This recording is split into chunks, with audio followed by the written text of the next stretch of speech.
Hello, Justin Davey here again.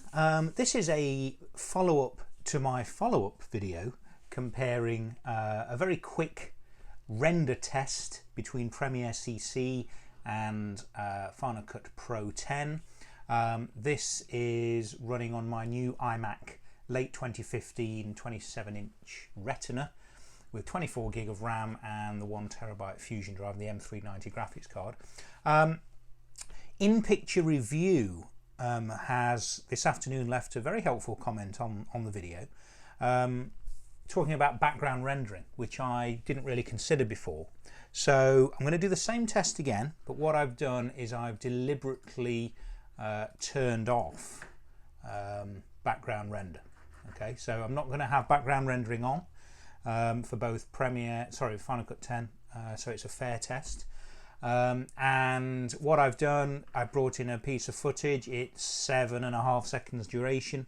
It's exactly the same file for both Premiere and Final Cut 10. It's using the ProRes LT codec. It's 1080p footage, and what I'm going to do is test an H.264 export with a couple of things applied to the footage. So what I've done is I've done a very basic color correction. I've just brought down the shadows. If we have a look at the color board here, as you can see, all I've done is to bring down the shadows, increase the highlights. I've also rescaled the footage to 75%, and I've also applied a sharpening effect. Okay, and if we go over to Premiere, I've done exactly the same thing. So same footage. I have rescaled the footage to 75%. I have applied a sharpening effect, and I have, using the Lumetri color correction, I've done exactly the same thing. I've pulled the shadows down and increased the highlights very slightly. So we're going to do an export test for both. As I said, Final Cut X background render is turned off, so we're going to export this. So we'll do Premiere first. So we're going to go to export media, and as I've said in my previous video, you get a lot more, as I'm sure you know, a lot more control over your data rate, etc. when you're exporting in Premiere compared to Final Cut Pro 10 when you haven't got compressor installed. So it's not going to be the fairest of tests, but I'm going to simply do a 20 megabits constant bitrate export to H.264. Okay, so H.264 in Premiere, MP4 video and audio, and if we look down here, we're going to change this to constant bitrate, and we're going to fix that at 20 megabits. So we'll try and get a similar file size data rate out of both. Okay, we'll hit export, and we'll see how long this takes.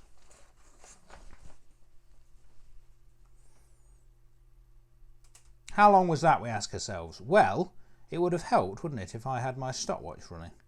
So let's just do the same thing again. So we'll go to stopwatch, reset that. You can feel free to time this yourself if you don't believe my timing, but we'll do the same thing.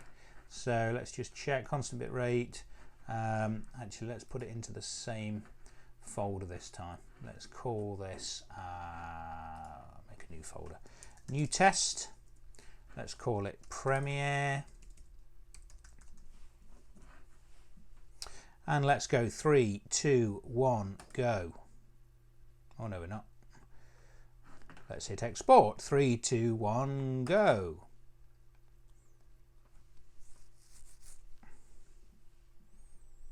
That's 8 seconds, 9, 10, stop. 10.83 seconds. Okay. Let's do the same thing in Final Cut. So we've got no background rendering. We're going to go to Share, Master File, and we're going to choose H.264. And as I said, you haven't got a lot of control, but I reckon when you choose the faster encode, you get about 20 megabits. So that's why I've changed Premiere to that. 1080p. Let's put it into the same folder and call this FCP X, and 3, 2, 1, go.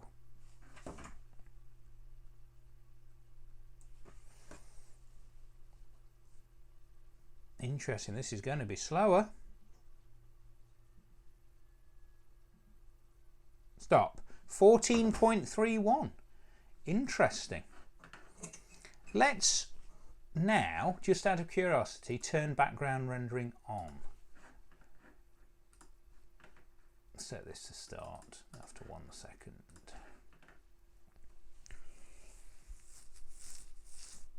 Let's just let it do a quick background render. There we go.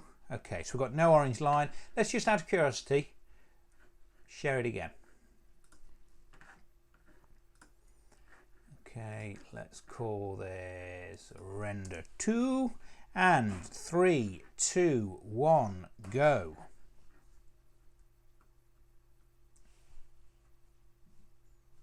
Six, 7, 8, 9, 10 and stop. 11.77.